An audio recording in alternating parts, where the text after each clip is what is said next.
timed hill climb of Mont Ventoux, towering in splendid isolation 6,000 feet above the Rhone Valley, is a hardy annual of the Alpine Rally.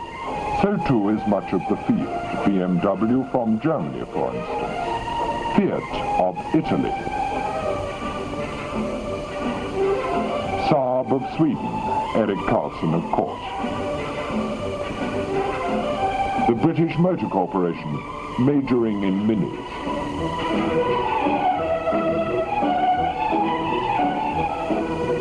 The Continental Gran Turismos like Alfa Romeo.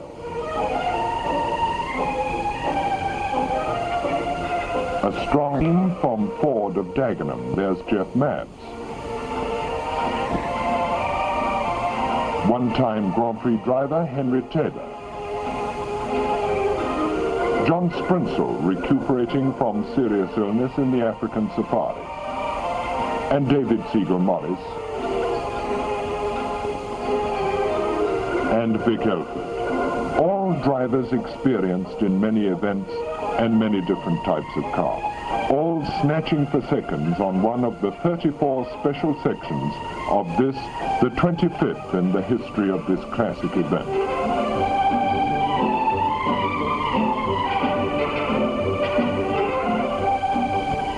France, too, is traditionally strong in her own Alpine adventure, which has withstood changes in name and pattern since before the war, but remains a must for the serious competitor in international rallies. Hence, comparative newcomers to the field to challenge the old familiars.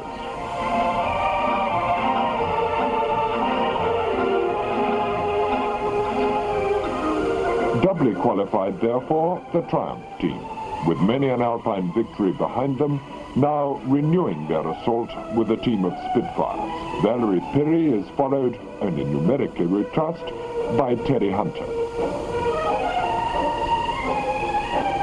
The Swiss team of Trunner and Gretner have been amongst the most successful Triumph crews for many years, and Roy Fiedler takes to the mountains with an enviable reputation in the lanes of British national events. But whatever the past reputation of car or driver, the basic problem of the Alpine is common to all. The incursion of a single penalty point for lateness at any time control means the loss of an Alpine Cup. That's why they come, and the time schedule does the rest. A Coupe des Alpes is in every sense a coveted award. It's remarkably hard to win one. In the whole history of the event, only 2 men have done it for 3 consecutive years.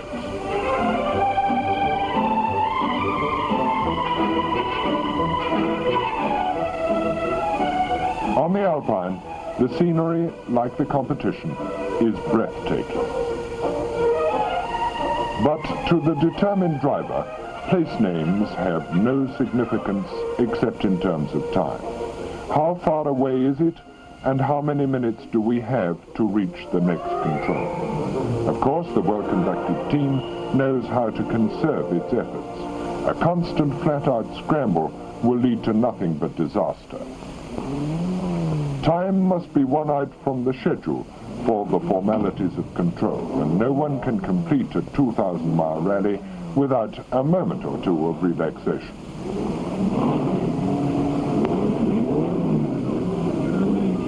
For the team managers, like Triumph's Graham Robson, the schedule is just as tight. While the drivers relax, the service crews go into action. Planning and experience dictate the few places where enough time can be won for servicing. No allowance for this is made at any point in the Alpine road book, and any major mechanical trouble will put paid to a car's chances of success. In the extremes of summer temperatures in the mountains, it's hard work and thirst. The successful Alpine crew must be fit and self-disciplined. At this point, they have 240 miles behind them, 360 still to go on this, the first of the rally's 3 stages.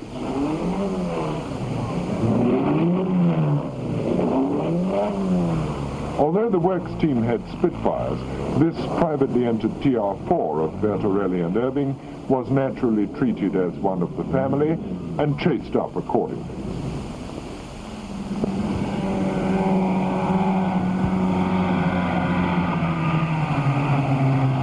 And the next item on the agenda was the Col de la Cayolle, another old friend of the Alpine, a timed climb of 10 miles and just under 7,000 feet.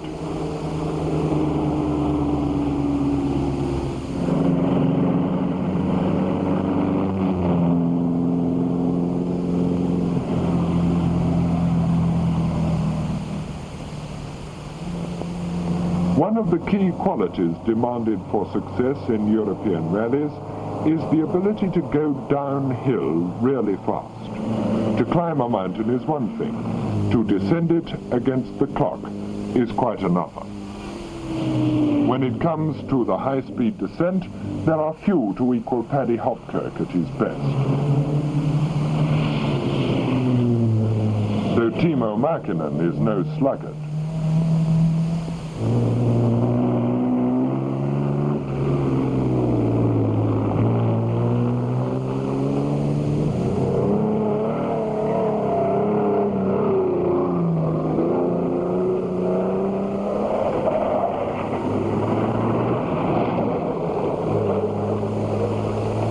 Team again. There's Henry Taylor, David Siegel-Morris,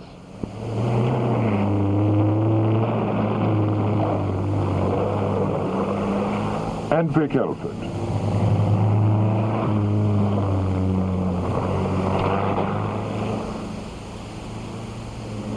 And there's certainly no evidence of any anti-rally feelings amongst the local populace in these parts, who, after all, would object to a free show such as this.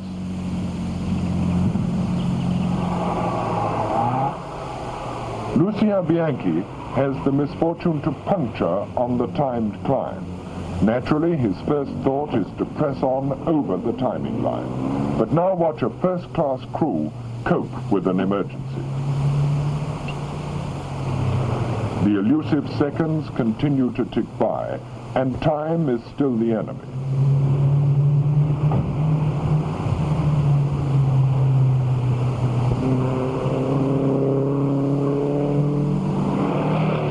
Another car clears the summit. But as Bianchi and his partner get underway, they've completed an awkward wheel change in less than a minute, neither more nor less than one would expect in this distinguished company.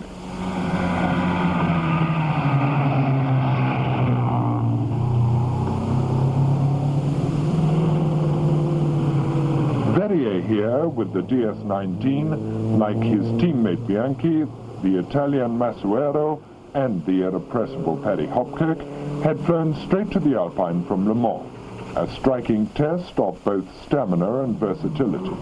And incidentally, the Triumph Spitfires were equipped with the same development of the standard 1100cc engine, which had done so well to classify as one of the few finishers in the 24-hour race.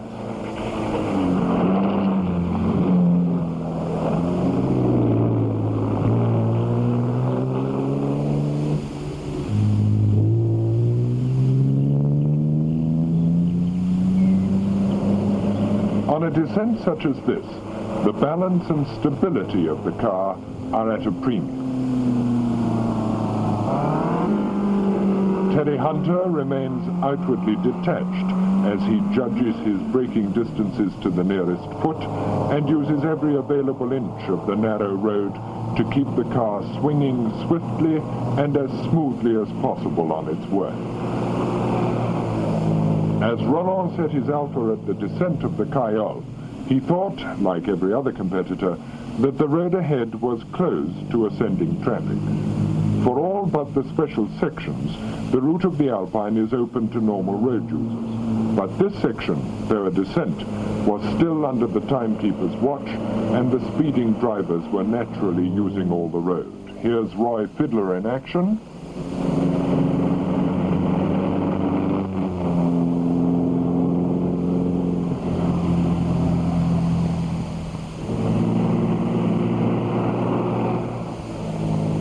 And there's Tunner and Gretna out of action. Alas for the Swiss pair's high hopes for a Coupe des Alpes. A Belgian tourist had decided to climb the Cayol as the rally came down.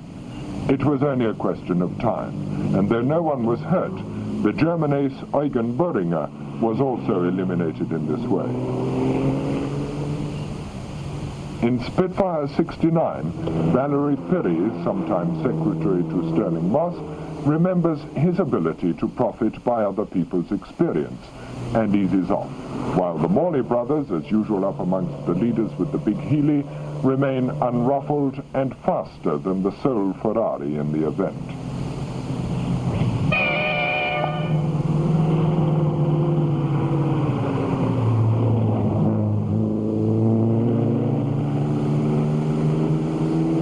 So, throughout the field, battle was joined, individually and in the classes, as the 19 major mountain passes in the first 600-mile stage were reeled off hour by hour.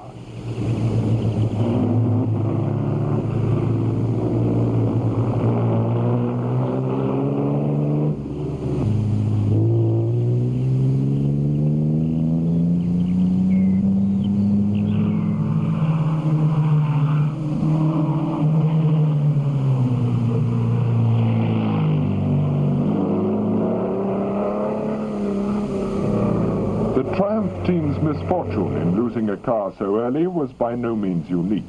As Terry Hunter hurried on, he knew that Ford had lost Jeff Mabs and their Finnish pair, Keenan and Jarvi, with engine trouble. René Troutman's Lancia was out with 2 successive punctures and no spare wheel. Grader, with the single American Ford to start, had suffered a suspension collapse, and Ann Hall's Rover had lost all its oil. Meantime, Roy Fiddler in Triumph number 75 was enjoying himself.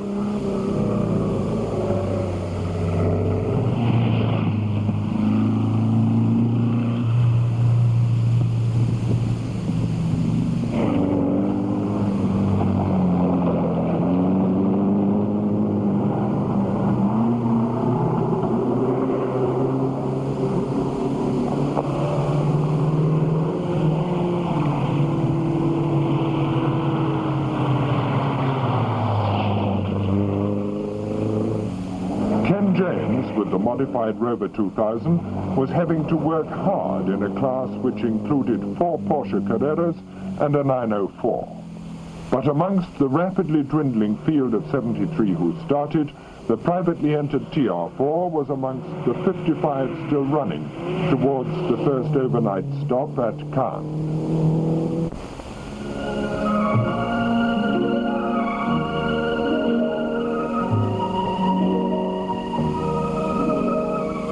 And into the Parc Fermé by the harbor, the surviving cars were tucked away while their crews sought more comfortable, if less picturesque, surroundings. 3 Triumph Spitfires still running, with 1,400 miles to go. And the newspapers reported an exceptional number of star names already missing from the field.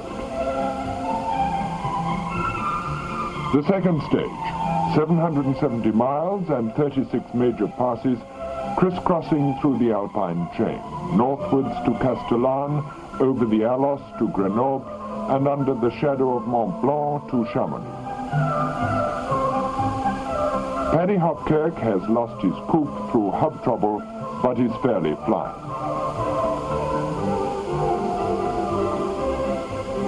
Some play it more carefully, in the hope of a finish. The Fords now have their eye on the team prize.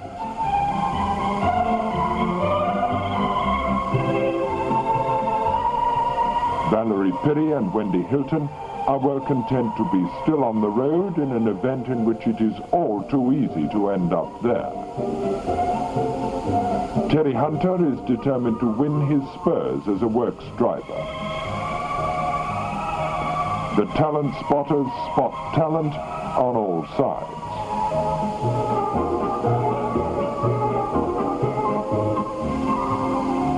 The end of Bianchi's effort with broken steering. No one hurt, but a nasty moment. And this is not the best country in Europe for mechanical failure.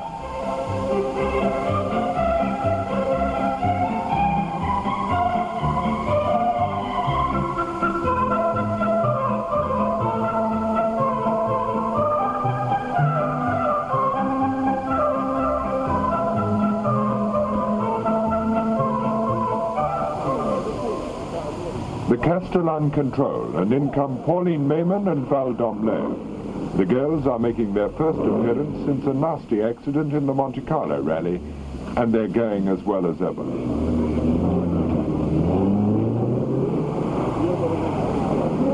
In the BMC B team, and now an Alpine veteran, Chief Constable John Gott. But at the Castellan Control, there's no time for social chit-chat as the seconds tick by on the time stamp clock. Paddy Hopkirk now sees it as his role to blow up as many as possible of the opposition, a job at which he sets to with a will. 27.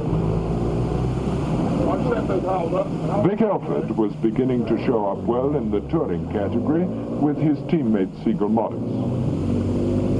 Mademoiselle Ponte's charm kept her partner Jean-Claude Augier keen as mustard.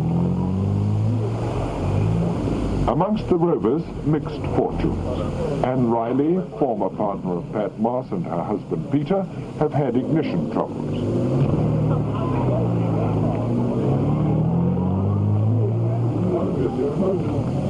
Former ladies' prize winner Claudine Boucher finds her Lancia a bit of a handful. In comes Pio in trouble, and soon to disappear from the Citroën team, while his former teammate René Troutman, now long out of the hunt, sympathizes. Another Alpine veteran, Joe Lowry, makes an efficient team with Margaret Mackenzie, and in come the Triumph Spitfire. Patrick Lear, the Swiss partner of Terry Hunter, is following in his father's experienced footsteps. Terry forgets the handbrake. It's been so long since he used it. While Wendy Hilton clocks in, Tonnerre has an encouraging word for Val Pirri. The girls' main target is to finish, and Terry plays the pathfinder.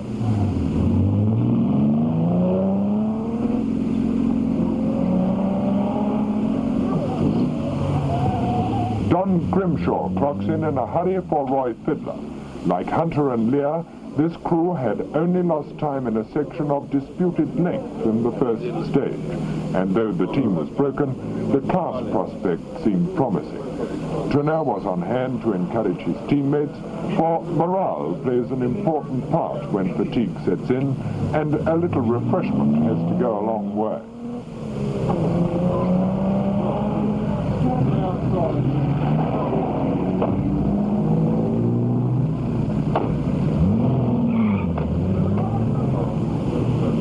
Bertorelli and Irving find themselves a bit breathless with the TR4. Gretna points out that the next stage is comparatively easy, which under the circumstances may be just as well.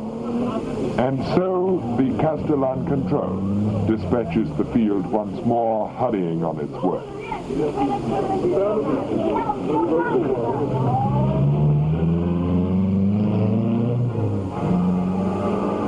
The Col de Fay and the head of the rally procession. Erik Carlson, not content with the class lead, is out for the category.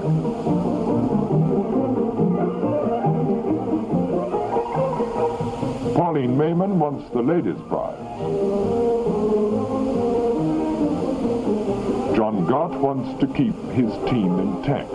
Every driver now has his eye on a personal target, and the most important of these is not to let himself down.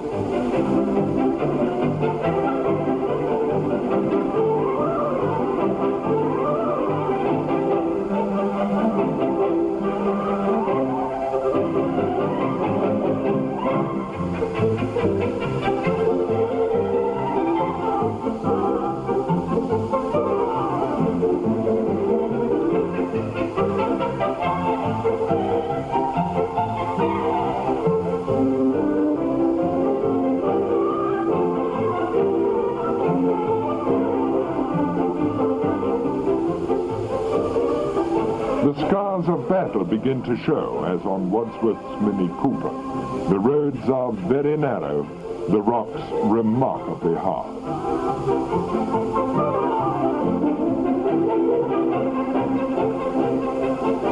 Amongst the fastest cars, a battle royal was joined between Renault's Alpha GTZ and the Porsches headed by Hans Walter.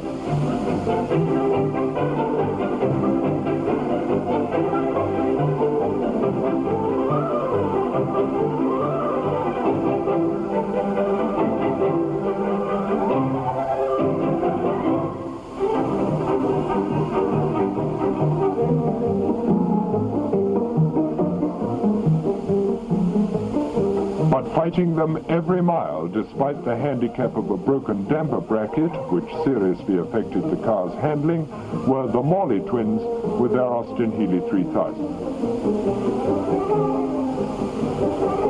But now, as is so often the case on the Alpine, the mountain weather took a hand, and slippery roads make a treacherous task of the pursuit of second. Even when there is apparently time in hand, the navigator must keep on the ball. Kindly count your change before leaving the window. If the clock prints the wrong time on the road book, there's no arguing about it afterwards.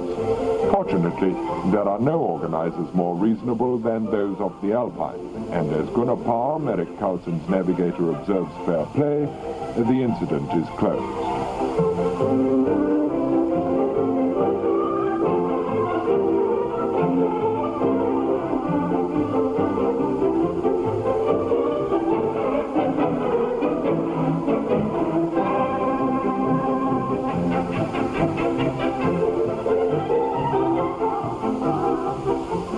Every dog has his day, and it was beginning to look as if this might be Roy Fiddler's. But in international rallying, fortunes can change with dramatic suddenness, and what appears to be plain sailing at one moment can become disastrous the next. Thus, despite his confident thumbs-up signal, a hold piston was to cross number 75 off the list of runners just a few miles up the road.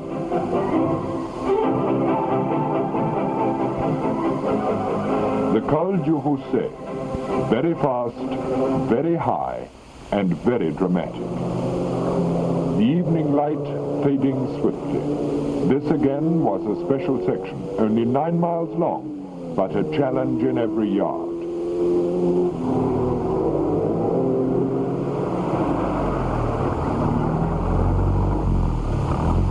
At the top, the tunnel, out of the half-light into total darkness, deceptive and treacherous.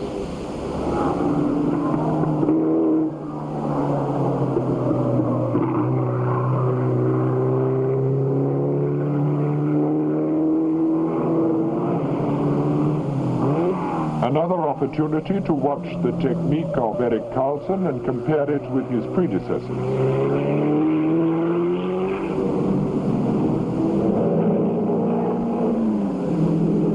Mayman and Val d'Amblère.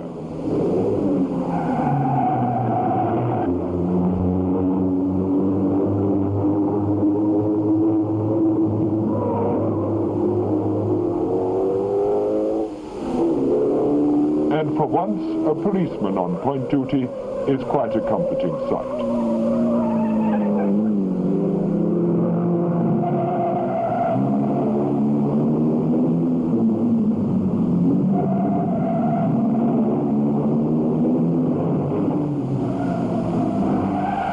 As yet, the two Spitfire crews are unaware of Fiddler's misfortune, but in any case, they have problems of their own.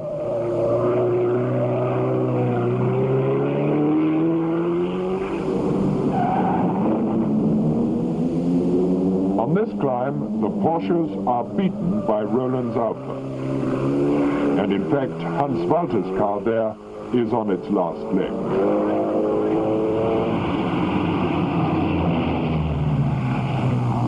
Down into the darkness of the valley, and a mad scurry to the control at D. Citroën too were in trouble.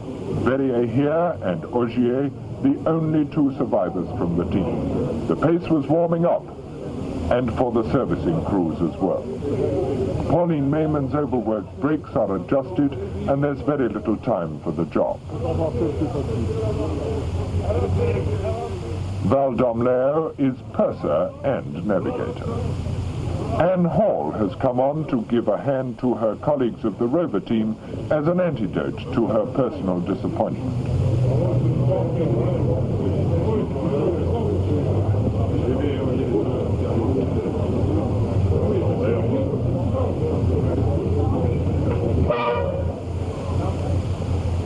The Triumph Spitfires get a quick routine servicing. In fact, neither of the cars need much attention. However, when there are ladies present, even the team manager plays the gentleman.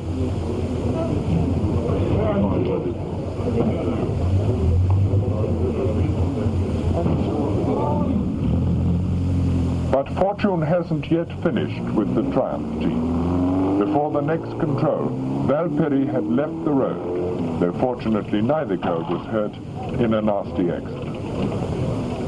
As Pat Lear clocked out from D, although he didn't realize it, the Triumph effort was now all his and Terry Hunter's.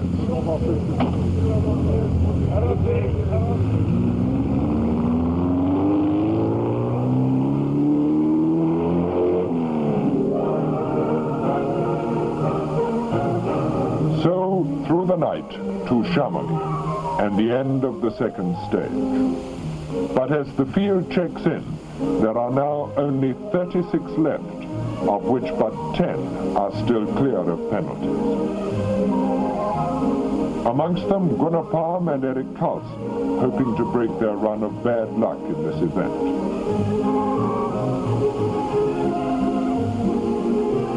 Ahead now, a half day and night of well-earned rest for the crews, and Vic Elford is not sorry to be clocking off for a spell.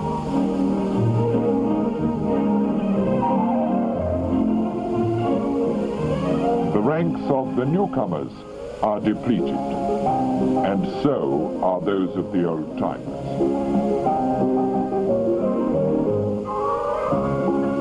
Pat Lear decides to conserve his energy as Terry Hunter brings in the solitary Spitfire.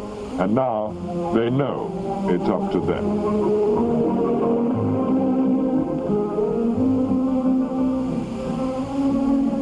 The Morley brothers are still penalty-free and running for a Silver Cup for 3 consecutive cleans. But there is still a long, hard road ahead, and in the guarded car park, no service of any kind permitted to the surviving machinery.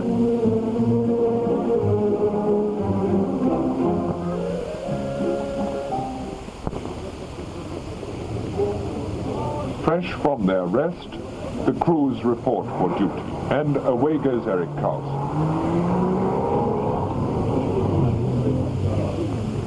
Henry Taylor, who has lost ground to his teammates, determines to improve his position.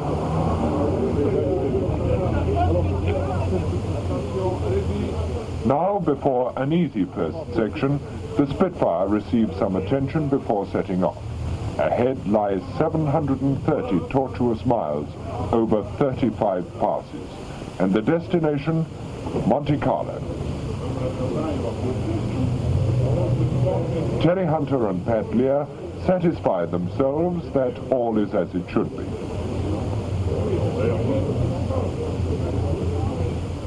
Up towards the snow line on the Great St. Bernard, and John Gott follows the road that loses none of its grandeur from familiarity.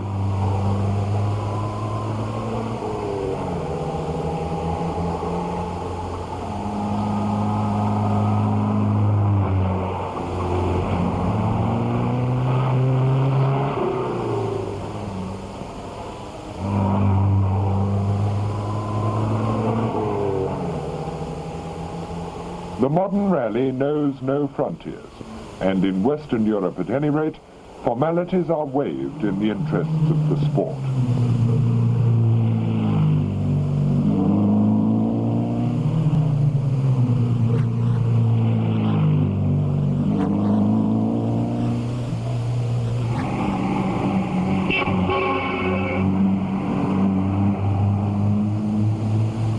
Here's one sign the Morleys can ignore with impunity.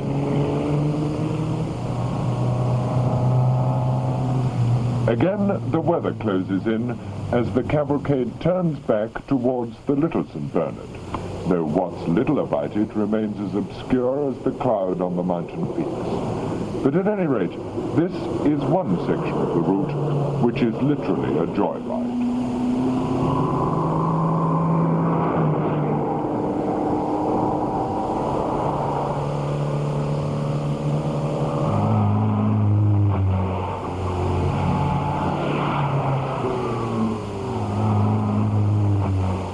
Into France, and the serious business begins again.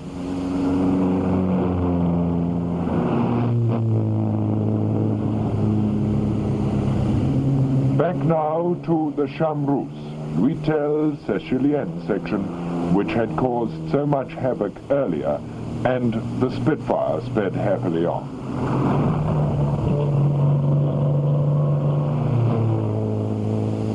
But other fortunes failed.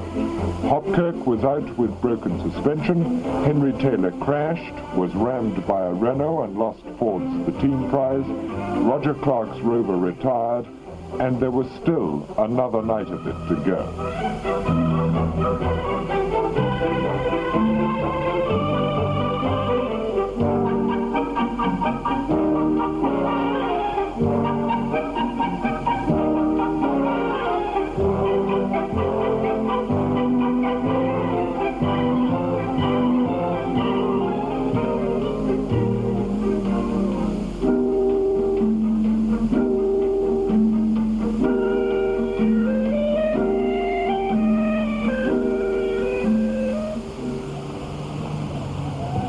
Mountain passes in quick succession, including the mighty Col du Galibier, lead to the control at Larchmont.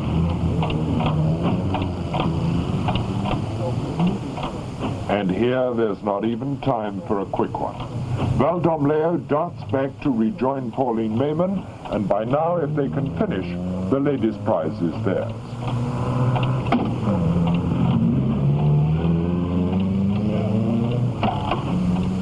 Joe Lowry, journalist by trade, relishes being part of the story.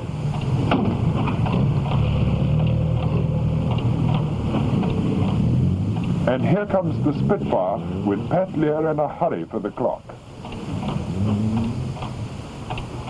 Terry Hunter at the wheel has now to balance discretion against haste and seems to have his priorities muddled when it comes to a red flag.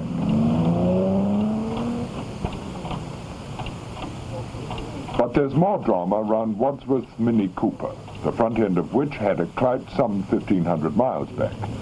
And who should it be but Hopkirk? Not run over, but checking the front suspension, which had failed on his car. Everyone's in a hurry to beat the clock. But after a breathless dice into a control, it's as well to take stock of the situation, and if the driver is tired and the next bit easier, to change over.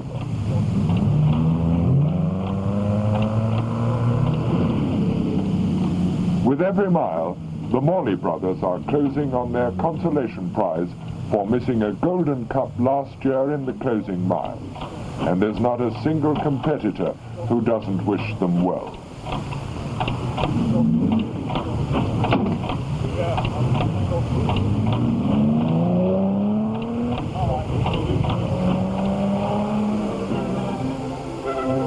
The last day, and Carlson is still there and leading the way. The Schaefer Giro BMW has lost time with misfiring, but now Journey's End is almost in sight. It's over the Maritime Alps now and down to the sea, but first the fast and spectacular hairpins of the Col de Braus.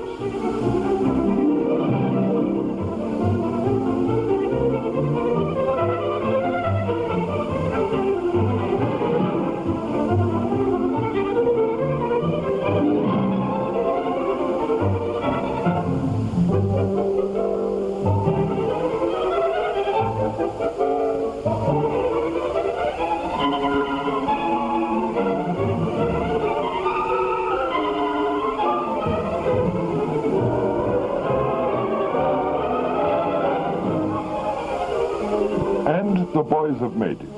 Terry Hunter and Patrick Lear have battled on through the night to complete the Triumph Spitfire's baptism on the Alpine. And done it what's more, remember, against the higher average speeds imposed against cars in the Grand Touring category. A fine drive against tough and distinguished opposition.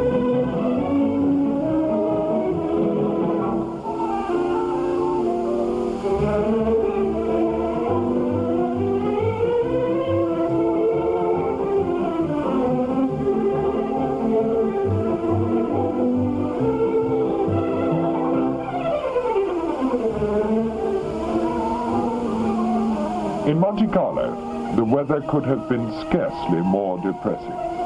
But to the 25 surviving crews who saw it at the end of the Alpine of 1964, there was no sight more welcome in the world.